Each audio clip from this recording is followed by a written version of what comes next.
Aujourd'hui, on parle vinaigrette.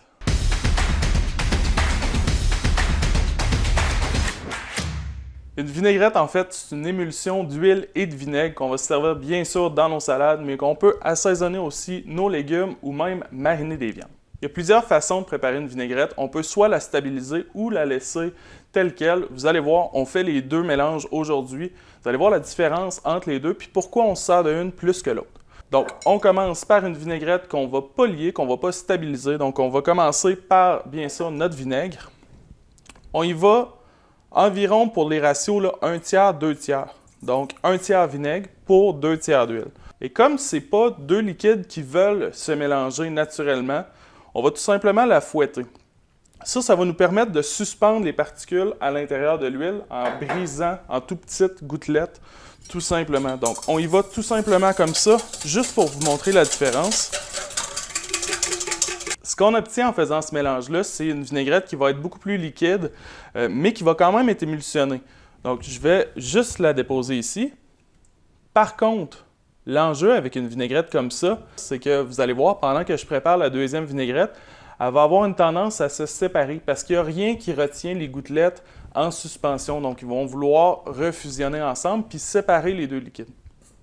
Maintenant, on va lier notre vinaigrette. Donc, même principe, on commence par notre vinaigre. On y va avec le même ratio. Puis tant qu'à faire de la vinaigrette, pourquoi pas vous donner une recette. Donc, ce qu'on va faire à notre vinaigre, on va ajouter un peu d'échalote grise ciselée finement, une cuillère à thé de moutarde de Dijon. La moutarde de Dijon, en fait, c'est elle qui va venir lier notre vinaigrette. On va ajouter un peu de sirop d'érable pour le goût. Et là, on va mélanger tout ça ensemble avant d'ajouter notre huile. Là, c'est bien mélangé, c'est homogène. Et là, on va ajouter notre huile. Mais on va ajouter notre huile en fouettant et au filet. Donc, tranquillement, on va incorporer notre huile parce que sinon, ce qui va arriver, si on l'ajoute tout d'un coup, elle va quand même vouloir se séparer puis ça va être beaucoup plus difficile à incorporer. Donc, on l'ajoute tranquillement au filet en fouettant.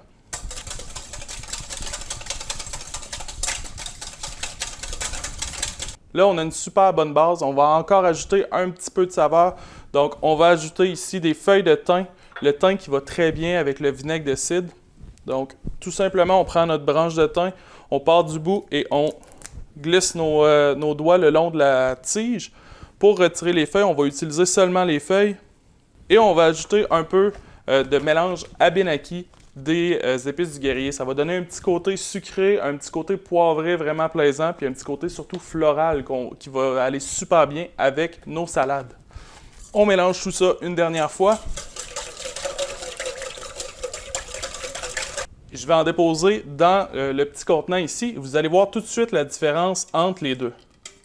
En termes de texture, on a une vinaigrette qui est beaucoup plus crémeuse, qui est beaucoup plus onctueuse. Puis vous voyez, pendant que j'ai préparé l'autre, celle-là est venue se séparer. Donc on a deux étages, le vinaigre s'est déposé au fond. Celle-ci, si on avait travaillé par exemple avec l'huile d'olive et le vinaigre balsamique, on s'en serait servi tout simplement pour tremper un pain. Par contre, l'autre est moins appropriée pour tremper un pain parce qu'elle va venir enrober notre pain plutôt que le pain l'absorbe. Par contre, celle-ci, pour venir couvrir les feuilles de salade, va faire un beaucoup plus beau travail. Elle va venir enrober tous nos ingrédients.